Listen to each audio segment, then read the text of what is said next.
selamat datang di Tangerang Talk. Akhir-akhir ini kita memang banyak sekali informasi ya, banyak sekali informasi yang kita serap terkait penyakit-penyakit entah itu terhadap manusia ataupun hewan. Salah satunya adalah penyakit mulut dan kuku atau PMK. Nah, untuk membahas PMK lebih jauh, sekarang kita kedatangan bintang tamu Kepala Dinas Ketahanan Pangan Kota Tangerang, Bapak Abdus Surahman. Halo Pak.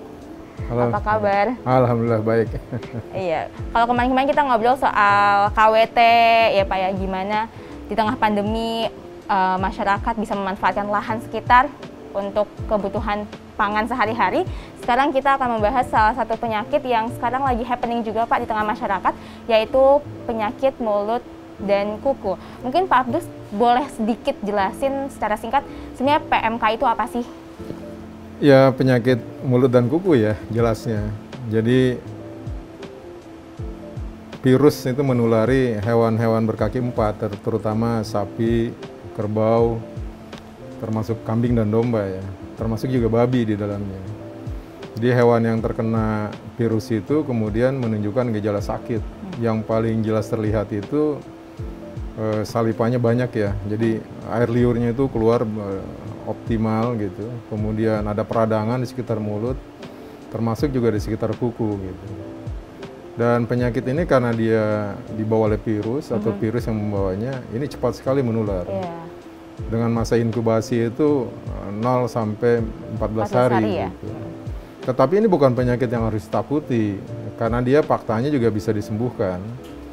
Bahkan sebelum tahun 90 ini kan juga Indonesia terkenal, dikenal juga masih ada PMK ini ya. Cuman saat itu bisa disembuhkan, artinya dengan kearifan lokal yang dimiliki oleh para peternak. Jadi para peternak itu bisa mengobati. Nah sekarang muncul lagi, jadi kita kembali membuka buku lama lah dalam gitu, catatan lama, bahwa bagaimana menanggulangi PMK ini, dan itu bukan sesuatu yang menakutkan, artinya bisa disembuhkan. Jadi dalam kata lain dari tahun, kalau kemarin ya Pak ya, Indonesia sempat mengalami PMK di tahun 1887 sampai 1990. Ini dengan kearifan lokal yang dipunya oleh para peternak, optimis ya Pak bahwa PMK ini bisa berlangsung hilang gitu di Kota Tangerang khususnya. Iya, kalau dulu saja bisa hilang, apalagi sekarang. Tentu juga sekarang ya dengan kemajuan teknologi dan pengobatan yang luar biasa, itu bukan suatu yang mustahil untuk bisa hilang lagi. Oke Pak, nah untuk mencegah ya Pak ya, kemarin di bulan Mei ya Pak ya, awal Mei, teman-teman DKP sudah mensisir ya para peternak. Itu apa Pak yang dilakukan Pak? Yang dilakukan DKP kepada para peternak? Ya begitu kami menerima warning ya dari kementerian bahwa Jawa Timur dan Aceh telah terjangkit oleh PMK ini, maka kemudian kami melakukan penyisiran kepada semua peternak yang ada di kita, yang kurang lebih ada 80 peternak, untuk mengidentifikasi apakah gejala yang sama juga sudah ada di Kota Tangerang. Tapi ternyata saat itu belum. Saat itu belum. Dan kemudian 2 minggu kemudian kami mengundang para peternak ke kantor untuk kami berikan sosialisasi tentang ciri-ciri dan pencegahan yang harus kita lakukan. Dari bulan Mei ya Pak, semenjak dikeluarkannya surat atau pemberitahuan tersebut ya, langkah DKP. Dan sampai saat ini gimana Pak perkembangannya, updating data terkait kasus PMK di Kota Tangerang sendiri? Setelah sosialisasi, di mana masyarakat kemudian tahu bahwa ciri-ciri dari hewan yang tertular adalah seperti yang kami sampaikan di dalam sosialisasi, 2 hari kemudian ada peternak yang melapor bahwa 13 ekor sapinya itu terkena ciri-ciri yang sama. Langsung tim dari dokter hewan dari Dinas Ketahanan Pangan itu segera terjun ke lokasi dan mengambil ciri-ciri, mengidentifikasi ciri-ciri untuk kemudian mengirim data itu ke Subang, ke Balai Veteriner di Subang. Dan 2 hari kemudian hasilnya keluar dari BPPT Subang itu bahwa itu positif PMK. Dan sejak saat itu kemudian dilakukan isolasi, kemudian pengobatan juga kita lakukan. Nah setelah 2 hari sosialisasi dan ditemukannya ada yang positif ya Pak, sampai sejauh ini ada berapa wilayah Pak yang melaporkan kasus serupa? Ada 3 kecamatan yang melaporkan ke DKP seperti Cipondoh, Pinang, dan Karangtengah. Itu sudah kita lakukan pemeriksaan ke sana. Kemudian juga sudah kita identifikasi ada pernyataan bahwa memang itu terkena PMK. Tetapi para peternak sekarang udah nggak panik lagi ya, bahwa ini ternyata bukan sesuatu yang menakutkan gitu. Bisa diobati. Karena faktanya dari yang 13 itu kemudian ada yang sembuh. Sudah ada yang sembuh. Sudah ada yang sembuh. Jadi kita lewati saja lah periode inkubasi ini, karena dalam tempo 12 sampai 14 hari itu ternyata bisa disembuhkan. Ketika dalam satu ternak ada yang terjangkit atau yang positif, Pak, hal apa, Pak, yang dilakukan untuk hewan-hewan lainnya? Diisolasi. Diisolasi. Karena pendapatnya mengatakan bahwa jika satu hewan kena, maka semua harus diisolasi. Semua harus ditangani seolah-olah mereka semuanya kena begitu. Sambil ditangani dan diupayakan untuk disembuhkan. Nah, untuk kecamatan-kecamatan atau ternak lain yang belum atau jangan sampai ya Pak ya terkena PMK, langkah apa Pak yang dilakukan DKP? Mungkin pemberian vitamin ataupun obat dan lainnya? Ya, kita memang menyebar semua vitamin kami itu kepada semua peternak yang ada di Kota Tangerang. Sembari kita mengingatkan para peternak itu untuk tidak mendatangkan hewan dari daerah-daerah yang dinyatakan di sana terjadi pandemi PMK. Mudah-mudahan sih itu tidak terjadi gitu ya, meskipun ada 1-2 pedagang yang nakal, peternak yang nakal, karena memang mereka sudah bayar duluan ya sebelum terjadinya PMK ini.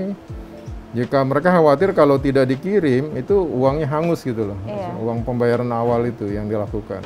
Ada beberapa provinsi ya Pak ya, ataupun kota yang kalau ketika hewannya datang dari luar kota lain, dia harus membawa sertifikat gitu Pak. Apakah hal yang sama juga dilakukan Pemkot Tangerang untuk meminimalisir? Iya. Kemarin di Kejaksaan Tinggi Banten, kita ada pertemuan yang dihadiri juga oleh semua kepala daerah seprovinsi Banten. Di sana disepakati bahwa hewan-hewan yang didatangkan dari luar daerah itu harus ada pernyataan bahwa hewan itu terbebas dari penyakit. Itu yang pertama.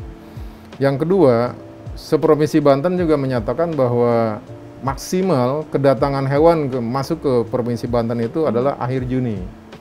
Jadi setelah lewat Juni kita tidak lagi menerima hewan-hewan dari luar Provinsi Banten.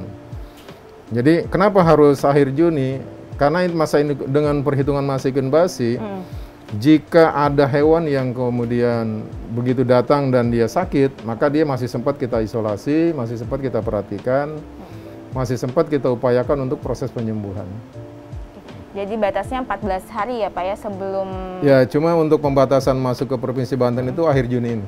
Akhir Juni. Ya. Apalagi sekarang persiapan Idul Adha juga ya Pak ya. Betul. Ini ada persiapan yang ketat juga nggak Pak? Kalau kemarin fokus cara SOP untuk penyembelihan karena pandemi, nah ini PMK nih Pak. Ya, kita akan memeriksa semua hewan yang masuk ya dari luar Kota Tangerang, luar Provinsi Banten.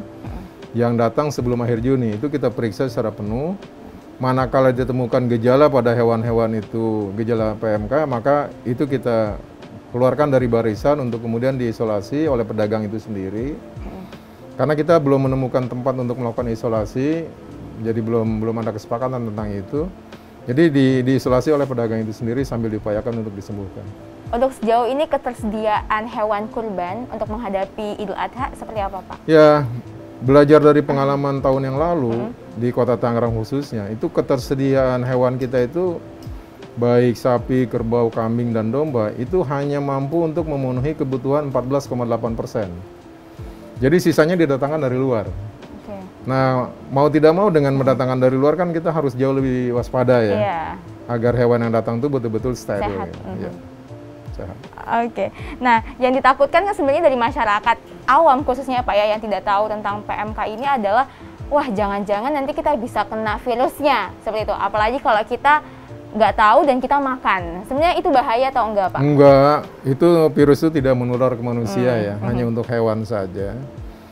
Jadi sepanjang memang diketahui hewan itu sakit dan kemudian dipotong, diolah saja dengan benar lah. Direbus dengan cukup, ya diolahlah dengan benar. Sehingga virusnya juga ikut mati. Tapi nggak usah khawatir bahwa ini akan menular kepada manusia. Jadi buat masyarakat yang memang terlanjur ya Pak ya, membeli ataupun menerima daging yang ternyata hewan penyakit PMK itu nggak usah khawatir, yang penting diolahnya secara benar. Dan mungkin bagian-bagian tertentu yang tidak boleh juga ya Pak ya dikonsumsi ya?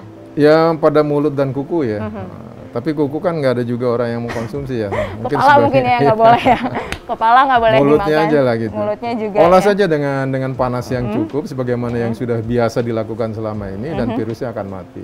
Oke Pak, terakhir, jika masyarakat ataupun peternak setelah menonton tayangan ini ataupun mereka mengecek kondisi ternaknya memiliki gejala-gejala PMK, mereka bisa menghubungi ya di Dinas Ketahanan Pangan ada posko yang 24 jam ya, yang menerima laporan, dan nomor kontaknya juga sudah disampaikan melalui leaflet, melalui Instagram, melalui media sosial.